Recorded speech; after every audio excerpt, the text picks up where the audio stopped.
মাঠ পর্যায়ের কৃষক যারা আছেন তারা এই গ্রামেই বসবাস করেন। কৃষকের ছেলে কৃষক, দাদার পরেই হচ্ছে বাবা, বাবার পরেই হচ্ছে নাতি, এভাবেই যুগের পর যুগ প্রতিনিয়ত দিনের পর দিন প্রথম থেকে শেষ পর্যন্ত তারা লড়ে যায় এই গ্রামীণ পরিবেশে।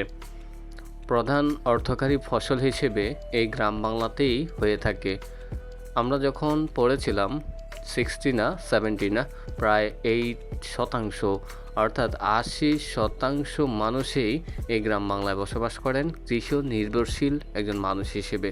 আমরা কৃষির প্রতি সম্মানশীল, সম্মানসূচক সব কিছুই, অনেক বাক্য, নীতিবাক্য সহ অনেক কিছুই বলে থাকি, অথচ কৃষক পর্যায়ের এই মানুষগুলো ঠিকই হতাশার মধ্যে থাকে মাঝে মধ্যেই।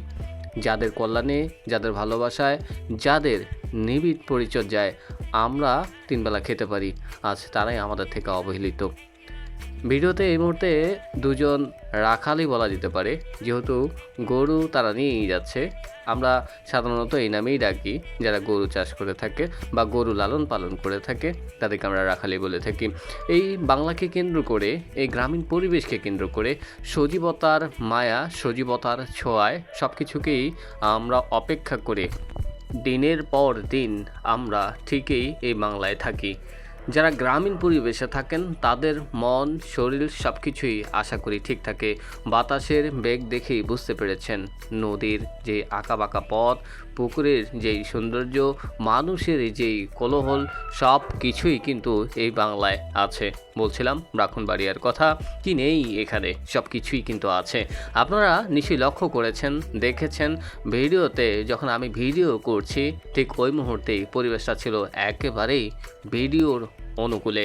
অর্থাৎ এমন একটা সময় না ছিল রোদ, না ছিল বৃষ্টি, আকাশ বুঝেই গিয়েছে আমি এই মুহূর্তে ভিডিও করতেই যাচ্ছি। বাতাসের তীব্রতা দেখেই বুঝতে পেরেছেন কি রোমাঞ্চকর একটা বিষয় এখানে ফুটে উঠেছে। একা একা এক গরু খাচ্ছে সেই ঘাস, এইটা আমার কাছে বেশ পছন্দের একটা বিষয় হয়ে দাঁড়িয়েছে। আপনাদেরকে ইতিমধ্যেই দেখিয়েছি গ্রাম বাংলার যে মানুষগুলো আছেন, যারা কৃষক কৃষানি, তারা কিন্তু সত্যিকার অর্থেই পরিশ্রমের শেষ, হালালটুকু যে রোজগার সেগুলি করে থাকে। বাংলার অপরূপ এই দৃশ্যের সাথে অনেক কথাই আপনাদেরকে শেয়ার করি, অনেক কথাই বলি। কে শুনে কার কথা, কে শুনবে এত বড় ভিডিওর কথা? তারপরেও আমার ভিডিও আমাকে করতে হচ্ছে, কথা বলতে হচ্ছে। এখন ভিডিও শেষ করতে যাচ্ছি, ওই যে ছোট্ট ঘর, এই ঘরেই এখন আমি চলে যাব। ভিডিও করতে করতেই নিয়ে যাচ্ছি আপনাদেরকে এখনই। যাই হোক, আমি এখন চলে যাচ্ছি।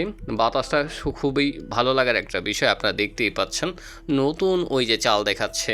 যাই হোক, ভিডিওটি ভালো লাগলে শেয়ার করবেন। Thank you.